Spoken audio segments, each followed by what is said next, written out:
Reserve bank. Central bank of India അഥവാ ഇന്ത്യയുടെ കേന്ദ്ര ബാങ്കാണ് റിസർവ് ബാങ്ക്. 1926 ഹിൽട്ടൺ യങ് കമ്മീഷൻ്റെ ശുപാർശ പ്രകാരമാണ് റിസർവ് ബാങ്ക് രൂപീകരിച്ചത്. 1934 reserve bank of India act പാസാക്കിയത്. 1935 ഏപ്രിൽ 1 റിസർവ് ബാങ്ക് രൂപീകൃതമായത്.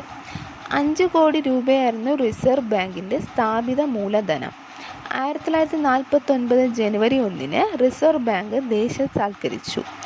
ഓസ്മോണ്ട് സ്മിത്താണ് റിസർവ് ബാങ്കിൻ്റെ ആദ്യ ഗവർണർ.